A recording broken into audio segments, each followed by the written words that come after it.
Okay, get back to the sixth video on this. So I now opened up the circuit to the tank, so now this valve is open, it's ready for recovery. I have our refrigerant recharge hose here that I'm using for recovery right now.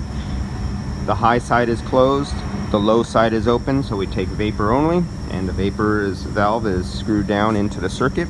As you can see, we have roughly 60 psi on the circuit right now. So let's turn on the system. Let's put it on, and we'll put it over back into recovery mode.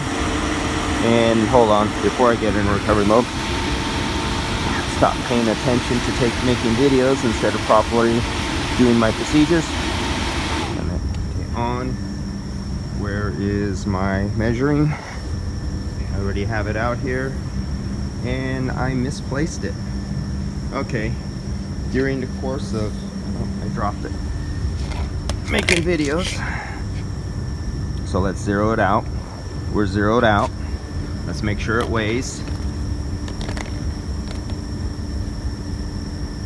175 grams. 0 grams. So we know it's actually working.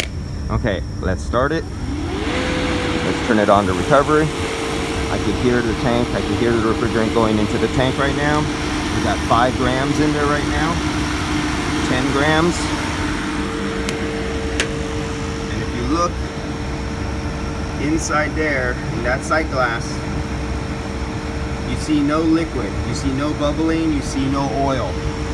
Right now it's pulling vapor refrigerant across this valve that is closed, because this is one of your vacuum ports. It's going across the sight glass and then going across and into this valve and down this hose. So any refrigerant that has to pass, it has to pass that sight glass, and you can see that you are not pulling out any liquid refrigerant, you're not pulling out any oil. And we're down to 6 psi right now in this circuit. You can see the liquid is still trapped on the other side because we almost have a hard shut-off. It's not quite a hard shut-off expansion valve. It does bleed down, but it does hold pressure on the side, but it bleeds a little through. So it's now pulling liquid refrigerant through the expansion valve, and then that liquid refrigerant has to flash into the lower pressure with 6.5 psi, coming as a vapor, going through all the coils of the evaporator, and then as a vapor only is traveling up that line right there and coming outside here. So you're safe. You're not going to be pulling out any liquid refrigerant that contains oil, and you won't be pulling out any oil in this situation. There are situations where you can pull out oil using the low side fitting. I have talked about that in previous videos. So we're getting down there. Outside temperature is about 53 degrees. So once I get lower than where I know my flash point is for my liquid, where I know I will no longer have liquid in this line here, and I'll be safe pretty soon.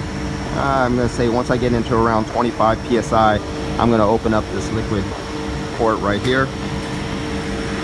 If we go back here, we got a 125 grams out right now. And we're approaching where I want to get. Let's open this up and look inside for a blast. Okay, we're going to look into that side glass. I really wish, I hope on the next generation of field piece, when they do one of their upgrades, is to make the actual visual port, is where you see the aluminum at right into the machine, how small that hole is in there. I hope on their next version they make it as big as the entire glass piece, so you can see more clearly inside. It is a nice thing to be able to see. So let's open this up. Let's look inside. Now, one there, I just opened, and there's no bubbles, there's no flash of liquid coming in. It's completely clear. And as you see, I'm opening it up right here, and as you see, they equaled out. This is no longer 5 psi because some of the vapor on the high side has just crossed the manifold and equalized the pressure between the high and the low side. So I'll continue on like this. I cannot start this vehicle. The battery is out of the system. It's a crash vehicle, so I could not pre-warm this vehicle to help aid in the refrigerant recovery procedure. Because if you had a nice hot radiator, a nice hot interior, a hot engine that heated up all your lines, that would speed up. But in an accident, front-end accident situations, a lot of times you cannot preheat your vehicle, especially in winter time. And like I said, it's like 53 degrees outside right now. And so it takes longer, and a lot of shops are not heated. You know, you're not going to have a shop trying, there's no insulation in the ceiling, concrete floors, lots of glass. It would cost a fortune to try to heat a shop like this up to 60 or 70 degrees. Imagine guys in Texas, and when they have a cold snap, or up in North Dakota at 0 degrees trying to heat a body shop that is designed like this. You'd have, shoot, I don't know, $5,000 heating bill every month just in heating oil or gas or electricity. So we're getting down there. Okay, so we don't watch grass grow here or gas go here, because it's going to take a while. I'll cut this video off. Okay, so it just self-turned off when it hit 15 psi, negative 15 vacuum.